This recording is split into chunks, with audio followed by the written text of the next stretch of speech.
안녕하십니까. 박상규의 직설 5월 18일 두 번째 방송을 시작하겠습니다.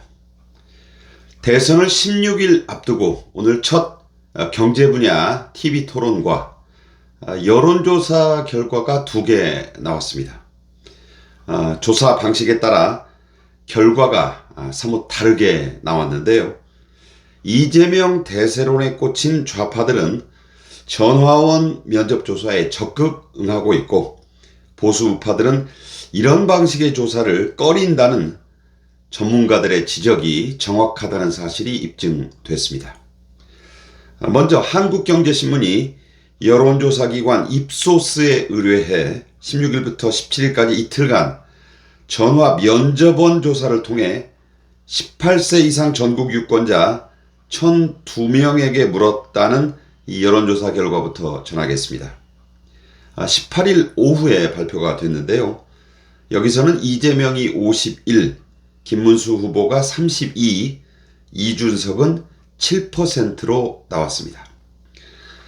7% 준석이란 별명까지 돌고 있는 마당에 굳이 양측의 반발을 무릅써가면서 단일화를 해야 하느냐, 이런 목소리가 커지고 있습니다. 물론 일부 조사에서 이준석이 9% 정도 나온 것도 있습니다. 공통점은 어쨌든 10% 이 선거 보전금을 절반 보전받을 수 있는, 돌려받을 수 있는 기준에는 아직 못 미치고 있다는 뜻이 됩니다. 그런 목소리가 이 한경의 여론조사에서도 확인됐습니다. 김문수, 이준석 단일화에 대한 반대가 50%, 찬성한 응답자는 35%였습니다. 국힘 지지층은 78%가 단일화에 찬성했고, 개혁신당 지지자들은 74%가 반대했습니다. 특히 18세에서 39세까지의 이 젊은 층 응답자들의 55에서 56%가 단일화에 반대했습니다. 또 단일화 찬성 의견이 과반을 넘은 것은 이 56%로 나온 70세 이상 뿐이었습니다. 특히 이 김문수 후보와 이준석의 기반이 겹치는 대구 경북 지역에서도 응답자의 절반은 두 후보의 단일화에 반대했고, PK 부울기영 지역에서는 48%가 반대했습니다. 단일화 지지 의견이 많았던 곳은 찬성 48%가 나온 충청권 뿐이었습니다. 그래도 단일화를 해야 한다면 누가 적합한지를 묻자 김문수 후보가 40%, 이준석은 24%로 나왔습니다. 또 호남 지방만 빼고 모든 지역에서 김문수로의 단일화 찬성이 높게 나타났습니다. 이른바 이 진보 좌파 진영이 김문수 후보로의 단일화를 매우 싫어하고 있다는 사실이 입증이 된 것이죠. 김문수 후보와 이재명은 오늘 각각 이 개헌 구상을 밝혔는데요. 이재명이 오전에, 김문수 후보가 오후에 개헌안을 내놨습니다. 김 후보는 대통령 임기를 3년으로 단축해서 이번 대선에서 당선되는 대통령부터 시행해야 한다고 했습니다. 본인이 당선이 되면 본인 임기도 3년으로 단축하겠다는 약속을 한 것입니다. 또 대통령 4년 중임제로 개헌을 하되 불소추 특권은 없애겠다고 했습니다. 이 중임제란 말에 주목해 주셔야겠습니다. 이 대목은 이재명을 겨냥한 겁니다. 이재명은 헌법에 보장된 5년 임기는 지켜져야 한다고 했고, 4년 연임 개헌을 실시하자고 했습니다. 중임이 아니라 연임입니다. 이 대목은 지금 오늘 토론회에서도 논쟁이 됐는데요. 중임과 연임은 확연히 다른 거죠.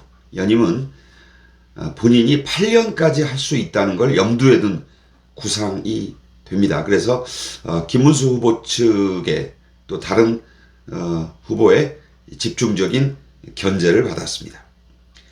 또 이 이재명은 모든 헌법기관들, 검찰, 경찰까지, 감사원까지 그 권력을 국회가 장악하는, 지금 민주당이 압도적 의석을 차지하고 있으니까 혹시 자신이 떨어지더라도 국회로 하여금 이 나라의 권력을 모두 장악하게 하겠다는 그런 사실상의 민주당 독재 개헌안을 제의했습니다.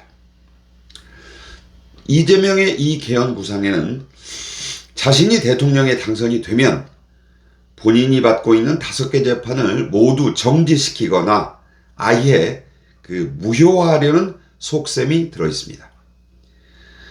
한경조사는 이 부분, 즉 헌법 제84조 현직 대통령에 대한 재판 계속 여부에 대한 여론도 물었습니다. 전체적으로 응답자의 49%가 이재명이 당선된다 하더라도 재판은 계속해야 한다고 했고, 오차범위 내인 47%는 임기를 마칠 때까지는 중단돼야 한다고 했습니다. 국민의힘 지지층의 92%는 재판 진행에 찬성했고, 민주당 지지층은 79%가 재판 중단을 지지했습니다.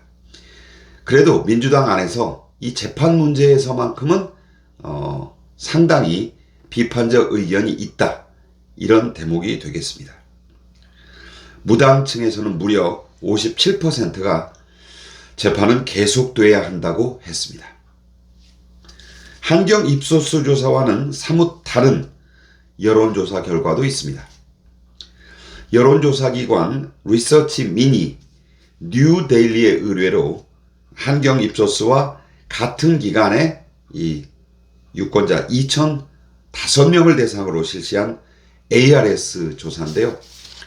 조사 대상이 한경 입소스보다 2배가량 많고, 방식은 전화 면접원 조사가 아닌 보수층이 잘 응답하는 ARS, 즉 자동 응답 방식이라 제가 보기에는 신뢰도가 더 높고 보수층의 응답이 더 많다, 적절하게 이루어졌다, 이렇게 볼 수 있는 조사 결과입니다.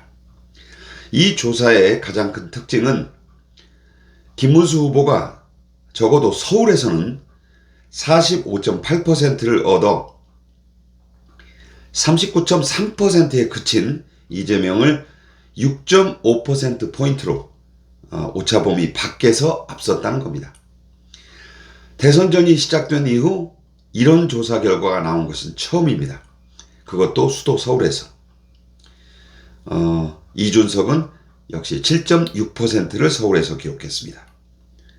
김문수 후보는 서울과 TK, PK에서 이재명을 따돌렸고, 60세, 70세 이상에서는 이재명을 크게 앞섰습니다.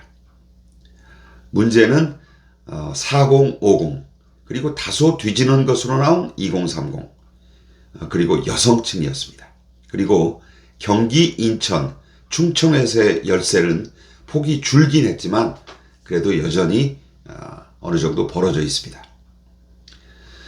한편 이재명은 전라북도 군산 유세를 하다가 커피 한 잔의 원가가 120원이라고 말해서 전국의 이 커피숍 사장님들, 영세 커피점 이 사장님들을 아주 화나게 했습니다.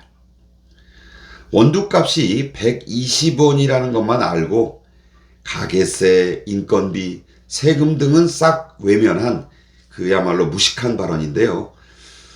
자영업자 표심에 적지 않은 악영향을 줄 것으로 보이는 보수로서는 반가운 소식입니다.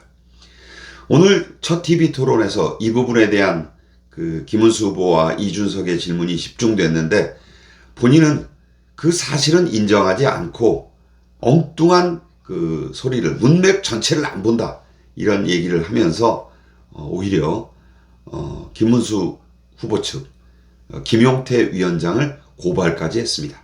하지만 저는 이 대목이 앞으로 이 자영업자의 표심에 큰 영향을 미칠 것으로 전망합니다. 논란이 있는 한동훈 전 후보는 모레 화요일부터 부산 광안리를 시작으로 대구, 충청, 강원을 도는 유세 지원을 하겠다고 오늘 밝혔습니다. 김문수 후보와 같이 다닐 계획은 아직 없다고 했습니다. 이 윤 전 대통령 부부와 절연하겠다는 등의 이 명분을 주지 않아서 김 후보의 손을 직접 들어줄 수는 없다는 뜻이 되는데요. 반쪽짜리 지원이지만 그래도 열심히나 해주기를 기대해 봅니다. 지금까지 박상규의 직설이었습니다. 감사합니다.